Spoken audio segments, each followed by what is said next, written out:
3월 1일 갈라디아서 5장 1절 13절 말씀을 가지고 신앙의 양면 7번째 아들이냐 종이냐라는 주제로 함께 말씀 나누겠습니다. 1919년 3월 1일이죠. 오늘 공교롭게도 3.1절입니다.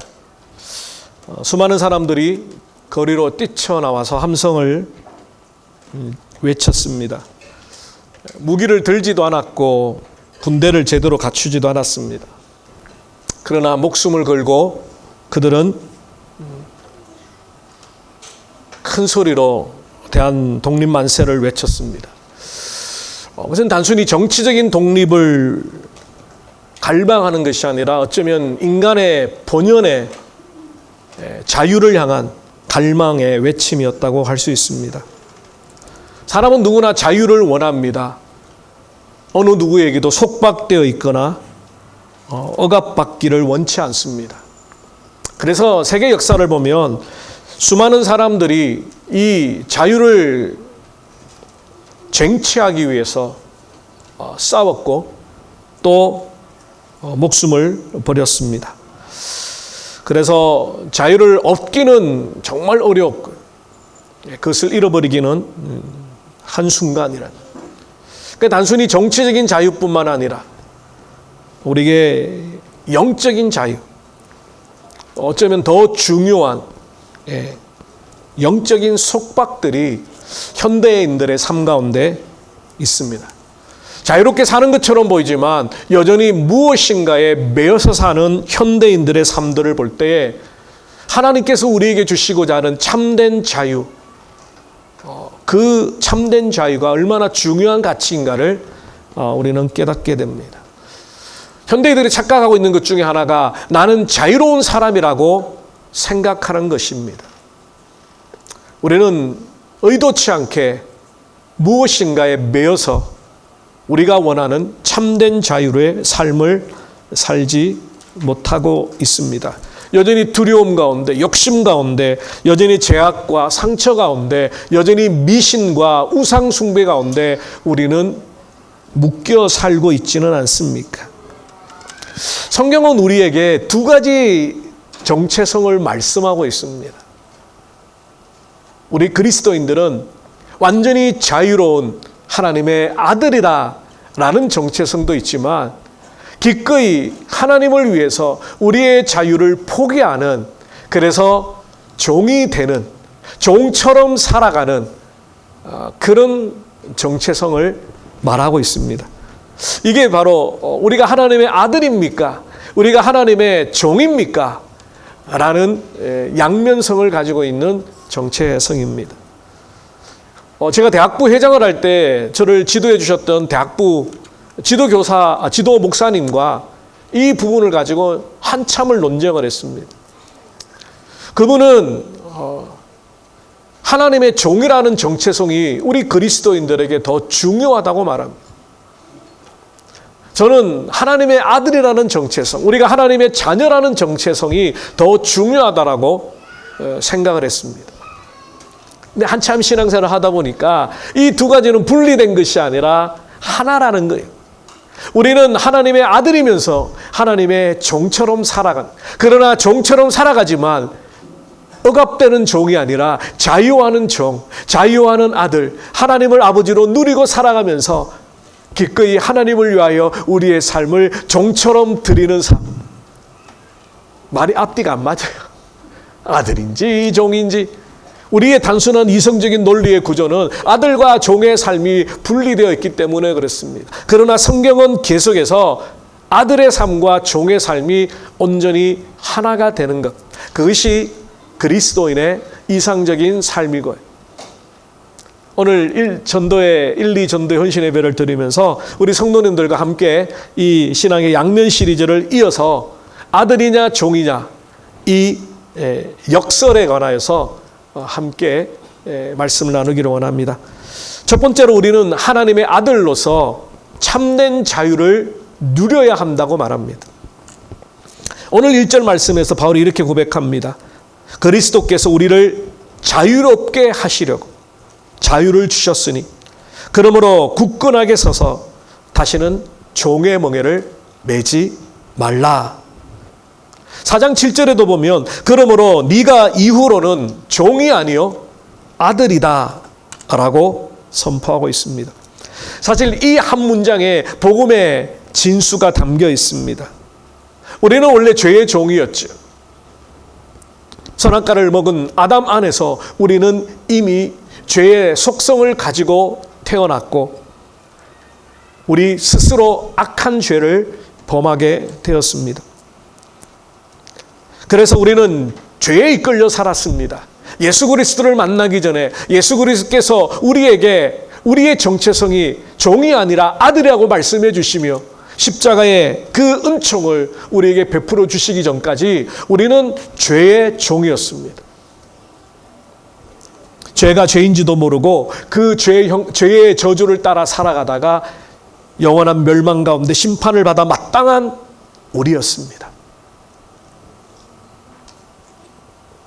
그런데 하나님께서 예수 그리스도를 통하여 우리를 구원하여 주신 그분에게 우리가 받아야 될 모든 저주와 형벌과 징계와 심판을 예수님이 받게 하시고 그 사실을 믿는 자들, 그 복음을 믿는 자들, 그 약속을 받아들이는 자들에게 예수님의 의가 더딥혀져서 하나님이 보실 때에 우리의 더럽고 추한 모습이 아니라 예수님의 보혈의 피를 보시고 의롭다라고 인정하시고 아들 삼아 주시는 것.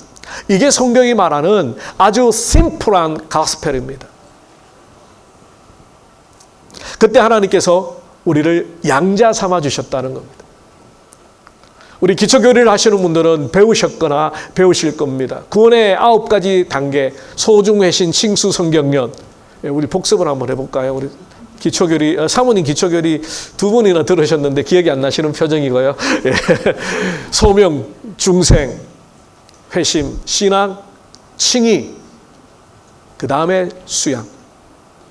칭의가 된 하나님의 백성, 의롭다라고 인정을 받은 하나님의 백성을 하나님이 아들로 입양하는 겁니다. 너는 이제 내 아들이라, 너는 내 딸이라. 그게 바로 입양이라고, 수양, 아들 삼는 것, 자녀 삼는 것. 그러므로 우리는 죄의 종에서 의의 아들이 되었습니다. 우리는 더 이상 죄의 종이 아닙니다. 우리의 삶을 이끌어가는 것은 죄가 아닙니다.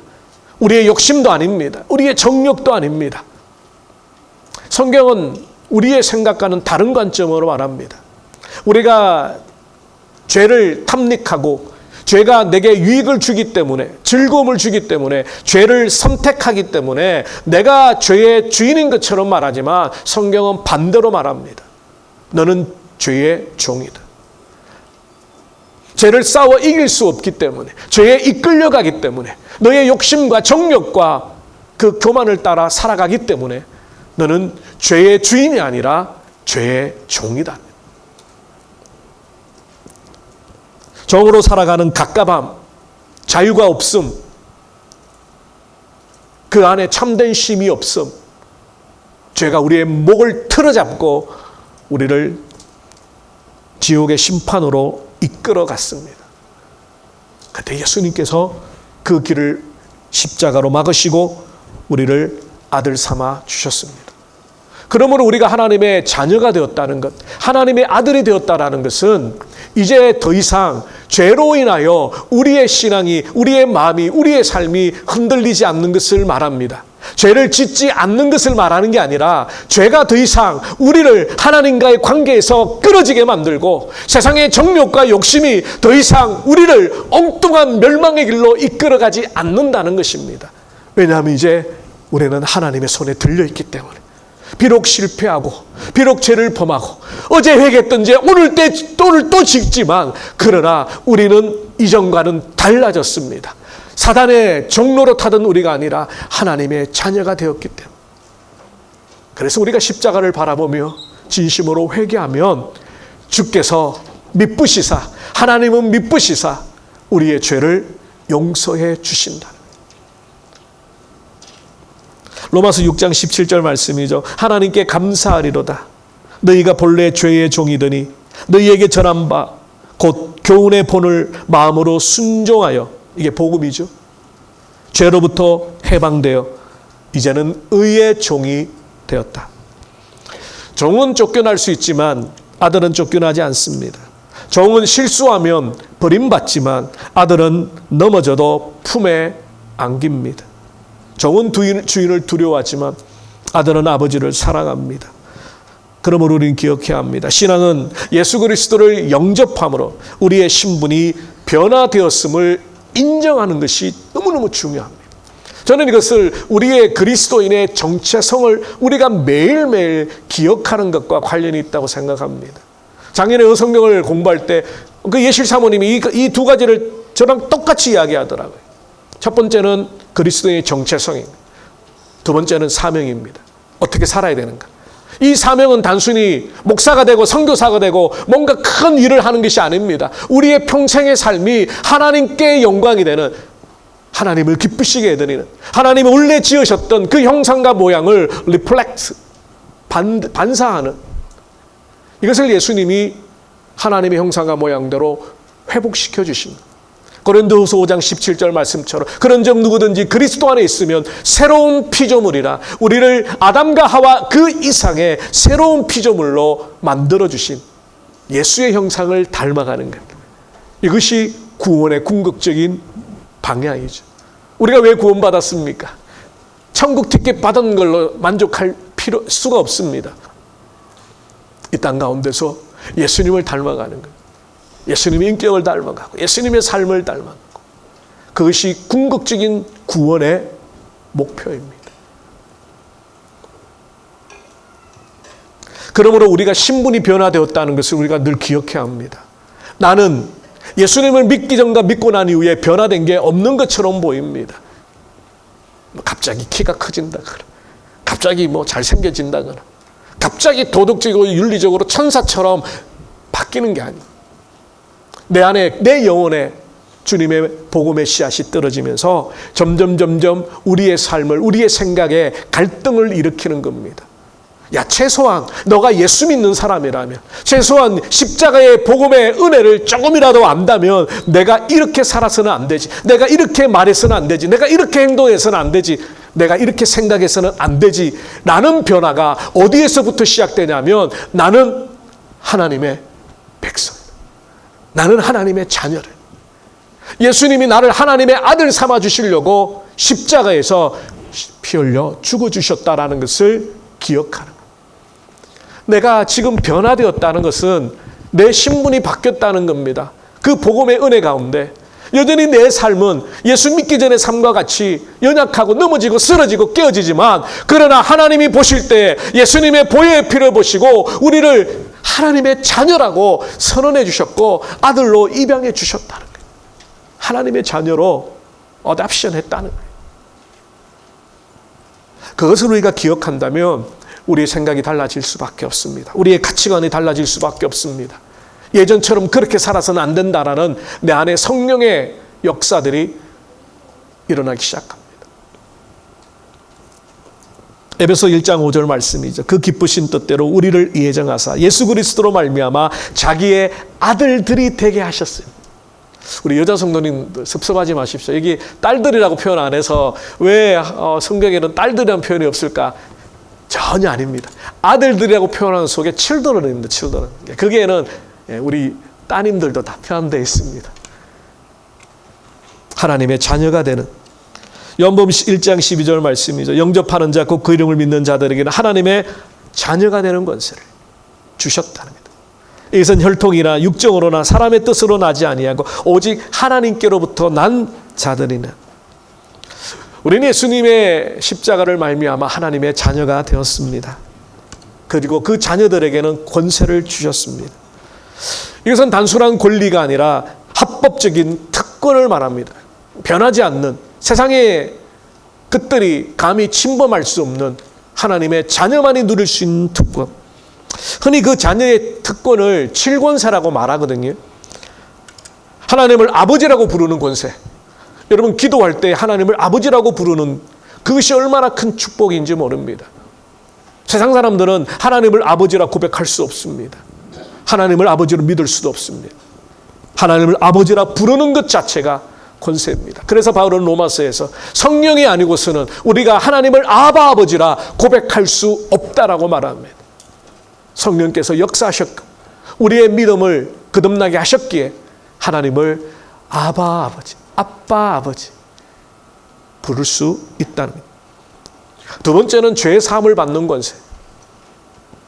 예수 그리스도의 십자가 앞에 나가 우리의 죄를 고백하며 그는 미쁘시사 우리의 죄를 용서해 주시는, 죄가 더 이상 우리를 지배하거나 우리를 다스리거나 우리를 저주의 길로, 멸망의 길로, 영원한 지옥의 심판으로 끌어갈 수 없는 사죄의 은총을 우리에게 허락하신 것. 세 번째는 하나님께 담대히 나갈 권세. 만군의 여호와 하나님, 창조주 하나님, 그 하나님 앞에 담대히 나가 우리의 필요를 구할 수 있고 우리의 기도를 드릴 수 있는 것. 네 번째는 하나님의 기업을 상속받는 것. 우리가 저 천국에 들어가 하나님의 영원한 나라, 그 기업을 물려받게 되는 권세가 있습니다. 다섯 번째는 기도의 응답을 받는 권세. 이 땅에서 매면 하늘에서도 매이고 이 땅에서 풀면 하늘에서도 풀리리라. 이 엄청난 약속이 기도에 관한 약속입니다. 기도의 특권을 우리에게 주셨고 하나님의 보호하심을 받는 특권. 요한일서에 보면 하나님의 백성들을 악한 자가 머리털 하나 상하지 않게 하시리라 말씀이 있습니다. 하나님은 지금도 불꽃 같은 눈동자로 하나님의 백성들을 지키고 보호하신. 일곱 번째 마지막 특권은 하나님의 성품을 닮아갈 수 있는 권세를. 하나님을 닮아간다는 것은 엄청난 축복입니다. 우리는 이제 부활의 때에 예수님과 같이 변화산에서 밝고 흰 모습으로 보여주셨던 그 부활의 몸으로 우리가 바뀌게 될 겁니다. 그게 어떤 모습인지 모르겠지만 그 천국에서 우리는 가장 아름다운 모습으로 주님과 같이 빛나는 모습으로 그 천국에 서게 될 것이라는 것. 외모뿐만 아니라 우리의 참 못된 성품, 우리의 참 악랄한 성품, 내 속에 학습되어져 있는 아주 나쁜 습관들, 그런 것들이 다 사라지고 거룩하신 모습으로 주님과 같은 성품으로 우리가 함께 교제할 곳이 바로 하나님의 천국이라고 성경은 말하고 있습니다. 이것이 바로 하나님의 자녀가 누리는 특권입니다. 그러므로 우리는 하나님의 아들이라는 것, 내가 하나님의 자녀라는 자부심이 필요합니다. 교만이 아니라. 이것이 다른 사람들을 짓누르고 다른 사람들을 업신여기는 도구가 되는 교만이 아니라 내가 하나님 앞에서 내 모습은 초라하고 부족하고 모자라지만 그러나 하나님이 우리를 보실 때 예수님의 핏값으로 구원해 주실 만큼 존귀한 자라는 것. 우리는 그 자부심을 겸손하게 그러나 확고하게 가지고 있어야 합니다. 지난 주간에 하도 인터넷에서 영화 봐라 그래가지고 영화 보고 왔습니다. 왕과 함께 사는 남자. 어린 나이에 왕위에 올랐던 단종, 삼촌 수양대군의 쿠데타. 제가 또 너무 많이 이야기하면 영화 아직 못 보신 분들의 스포일러가 되기 때문에 조금만 이야기했어요. 생명을 겨우 부지하고 이제 강원도 영월에 유배되는 이야기 아닙니까? 그 영화에는 참 다양한 감동의 포인트, 은혜 받는 포인트가 있어요. 우리가 신앙적인 관점에서 그 영화를 보면 이렇게 서로 매칭되는 부분들이 많더라고요. 그 중에 제가 한 가지 기억에 남는 장면이 마지막에 이제 단종이 영모를 꾸몄다라는 빌미로 사약을 받게 됩니다. 근데 실제로 그 역사 가운데는 그 일이 없었던 것 같아요. 그냥 영화상에서 그렇게 꾸몄는데 사약을 받기 전에 자기는 그 사약을 받고 싶지 않다는 거예요. 악의 무리, 그들이 내리는 사약을 받기보다는 내가 사랑하는 사람의 손에 내가 죽고 싶다. 그러면서 그 어몽다라는 사람이 문 밖에서 줄을 당기고 있고 스스로 단종은 그 줄에 의해서 생명을 끊는 장면이 마지막 장면입니다. 비록 나이도 어렸고 영화상으로 권력도 없었지만 그가 지키고자 했던 마지막 위엄이 왕의 위엄이라고 생각합니다. 악의 무리에 힘없이 그냥 순순히 사역을 받고 죽는 게 아니라 그냥 내가 사랑하는 사람의 손에 그냥 죽을 운명이라면 그렇게 죽겠다는. 제가 왜 그분이 신앙적으로 연결이 됐냐면 우리가 하나님의 자녀라는, 더 나아가 베드로 사도가 고백했던 것처럼 너희는 택하신 족속이요 왕같은 제사장이요 거룩한 나라라 라는 이 신앙의 정체성, 자부심, 내가 세상에 비굴하지 않고 내가 세상에 무릎 꿇지 않고 세상에 타협하지 않고 하나님의 자녀로서의 자부심을 가지고 내 삶을 내가 살아가겠다. 우리의 잘남 때문이 아니지만 예수님의 보혈로 나를 하나님의 자녀 삼아 주셨는데 우리는 너무 세상에 쉽게 비굴하게 타협하고 넘어가고 유혹에 무너지는 모습.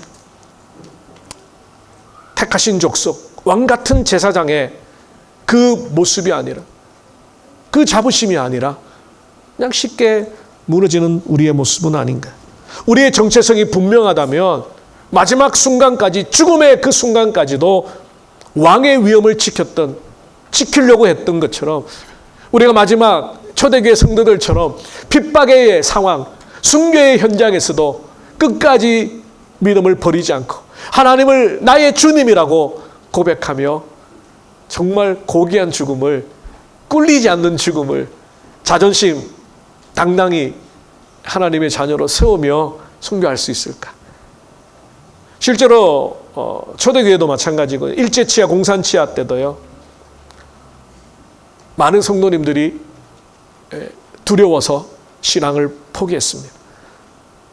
예수님의 사진을 땅에 던져놓고 밟고 지나가면 살려준다고 했을 때 많은 성도들이 예수님의 사진을 물론 울면서 회개하면서 밟고 지나간, 신사참배를 강요받았을 때 많은 성도님들이 신사를 참배했습니다.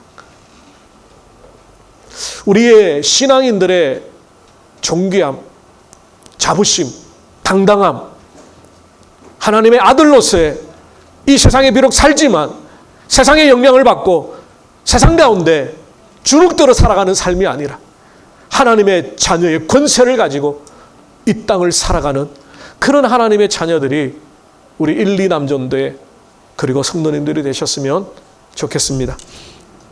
두 번째로 우리는 하나님의 종으로서 스스로 자유를 포기해야 합니다. 오늘 보면 13절에 보니까 형제들아 너희가 자유를 위하여 부르심을 입었으나 그러나 그 자유로 육체의 기회를 삼지 말고 오직 사랑으로 서로 종노릇하라. 우리가 하나님의 종으로서 자유를 포기하는 것은요, 사랑 때문입니다. 사랑을 가지고 서로 종노릇하는 겁니다. 이 자유를 가지고 내 육체의 기회, 내 하고 싶은 대로 죄를 짓고 세상을 향하여 탐닉하고 누리고 하는 것이 아니라 사랑 때문에 스스로 손해보고 스스로 희생하고 스스로 종이 되어 가는 것, 그것이 그리스도인의 두 번째 정체성이라고 말합니다. 바울은 고린도전서 9장 19절에서 내가 모든 사람에게서 자유로우나 스스로 모든 사람에게 종이 된 것은 더 많은 사람을 얻고자 함이라. 바울은 그리스도의 복음을 증거하고 예수님이 세상 가운데 전파되는 일을 위해서 자신이 가지고 있는 자유를 포기했습니다. 스스로 종이 되려고 몸부림쳤습니다. 이 말씀은 인간의 논리에서는 이해가 되지 않습니다. 자유인이 왜 또 스스로 자유를 포기했는가? 풀려난 사람이 왜 다시 묶이려고 하는가? 이유는 단 한 가지, 사랑 때문입니다. 우리가 사랑하면 희생할 수 있잖아요. 진짜 사랑하면 헌신하게 되어 있죠. 진짜 사랑하면 내가 조금 불편해도 괜찮아요. 그 사랑이 바로 우리로 하여금 다시 종이 되게 하는, 억지로 종이 되는 것은 노예이지만 사랑 때문에 종이 되고자 하는 것은 헌신입니다. 기쁨입니다. 율법은 사람을 묶어놓지만 사랑은 사람을 낮아지게 만듭니다. 그런데 그 낮아짐이 불편하지 않아요. 어색하지 않아요. 답답하지 않아요. 힘들지 않아요. 자존심이 상하는 게 아니에요. 오히려 낮아지면 낮아져서 더 큰 사랑으로 품어주게 될 때 신기하게도 그 사람에게는 더 큰 기쁨이 있습니다. 예수님이 그래서 누구든지 너희 중에 크고자 하는 자는 낮은 자가 되라 라고 말씀하신 것이 복음의 신비예요. 낮아져서 더 섬기면 섬길수록 더 기쁨이 넘치는 놀라운 신비를 하나님이 주셨기 때문에 세상의 가치관은 높아져야 되고 올라가야 되고 그래서 아랫사람을 향하여 명령하고 억압하고 핍박하고 그런데 예수님께서 그 세계관을 완전히 뒤덮어버리기 위해서 이 땅에 오셨잖아요. 하늘의 영광의 보좌를 부리시고 하나님의 아들이 이 땅 가운데 오셔서 사람으로 오신 것도 대단한 일인데 종처럼 제자들의 발을 씻기면서 너희도 이와 같이 서로 섬기는 자가 되라. 우리는 그 예수님의 복음의 정신 때문에 복음 때문에 구원을 받았고 이제 예수님처럼 그 복음을 살아내려고 부르심을 받은 자들. 그러나 세상의 유혹은 달콤합니다. 높은 자리에 가서 말 한마디에 사람들을 이리저리 조종하는 것, 이리저리 명령하는 것. 이 설교는 절대 하지 마라 그랬는데 지난주에 어느 목사님 10,000명의 성도를 섬기는 목사님이 교육자 회의 가운데 입에 담을 수 없는 막말을 해서 결국 교회를 사임한 사건이 있었습니다.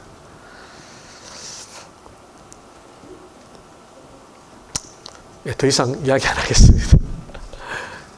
저도 상처를 많이 받았고요. 그 육성 녹음을 그대로 들었습니다. 성도님들도 상처가 될 것 같아요. 듣지 마세요. 그러면 꼭 듣잖아요. 그죠? 듣고 싶잖아요. 듣지 마세요. 듣지 마. 진짜 듣지 마세요. 저는 그거 듣고 너무너무 힘들었어요.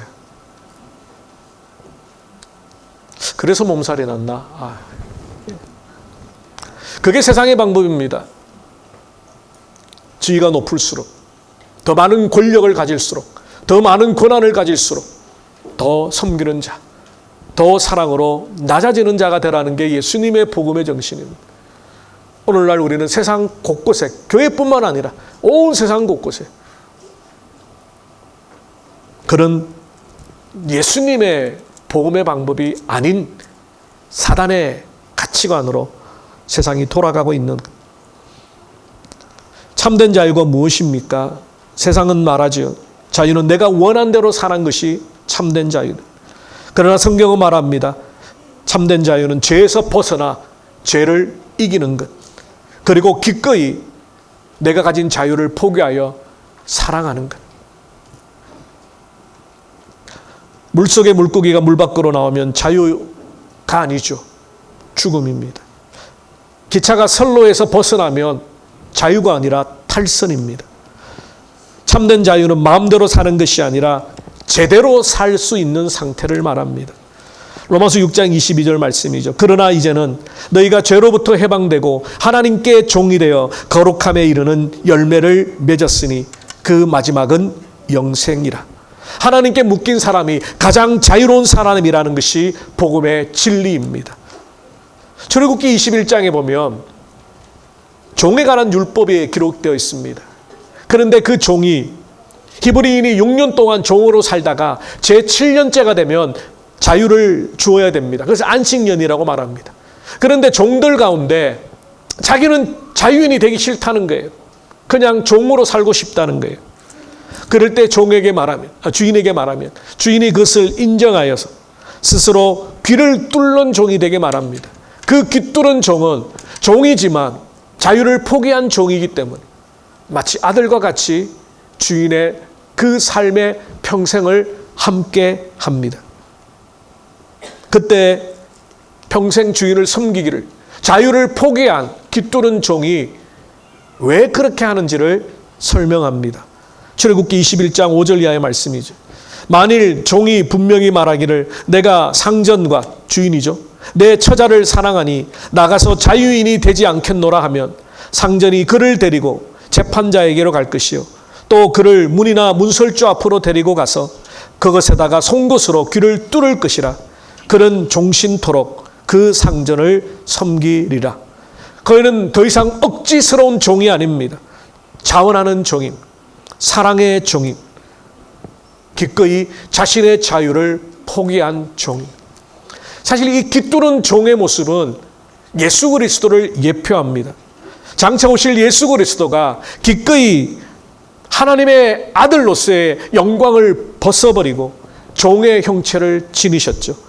빌립보서 2장 6절 이하의 말씀. 그는 근본 하나님의 본체시나 하나님과 동등됨을 취할 것으로 여기지 아니하시고 오직 자기를 비워 종의 형체를 가지사 사람들과 같이 되셨고 사람의 모양으로 나타나사 자기를 낮추시고 죽기까지 복종하셨으니 곧 십자가에 죽으심이라.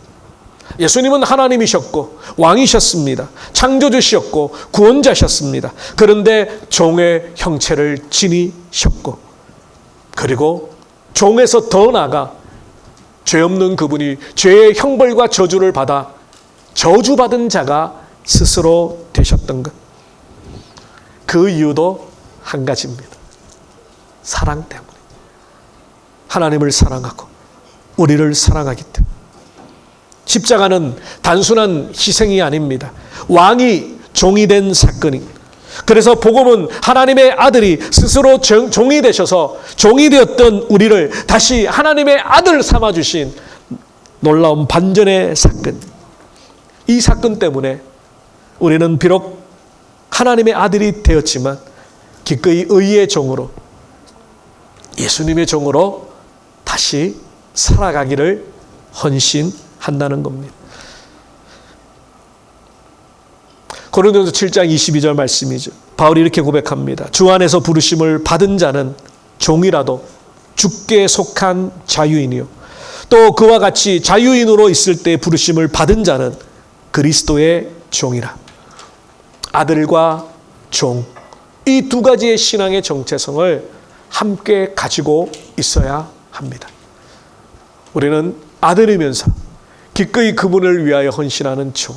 예수님이 그렇게 아들이면서 종처럼 살으셨던 그 신앙의 모습처럼 우리도 하나님의 자녀의 권세를 가지고 있지만 이것의 이 특권이 다시 포기되어지고 반납되어져서 기꺼이 주님의 종으로 살아가려고 하는 신앙. 이 두 가지 신앙의 정체성이 우리에게 함께 있어야 합니다. 말씀을 정리하겠습니다. 사랑하는 우리 1, 2 남전도 회원 여러분 그리고 성도 여러분, 하나님은 지금 종을 찾지 않으십니다. 억지로 사람을 찾지 않습니다. 하나님이 찾으시는 사람은 사랑 때문에 스스로 낮아지는 사람입니다. 우리는 더 이상 죄의 종이 아닙니다. 우리는 하나님의 자녀입니다. 바로 그 이유 때문에 우리는 이제 더 이상 죄의 종으로가 아니라 의의 종이 되어서 예수의 종이 되어서 예수님이 기뻐하시는 삶을 살아가려고 몸부림쳐야 합니다. 세상은 자유를 외치지만 복음은 헌신을 부릅니다. 세상은 높아지라고 말하지만 복음은 낮아지라고 말합니다. 세상은 받기만 하라고 말하지만 복음은 주라고 말씀합니다. 우리의 신앙생활이 억지스러운 종이 아니라 자발적인 종이 되면서 그러나 하나님의 자녀의 이 자부심 역시 포기하지 않고 놓지 않고 잘 밸런스를 이루어 우리의 삶이 복되어지기를 주님의 이름으로 축원합니다. 기도하겠습니다.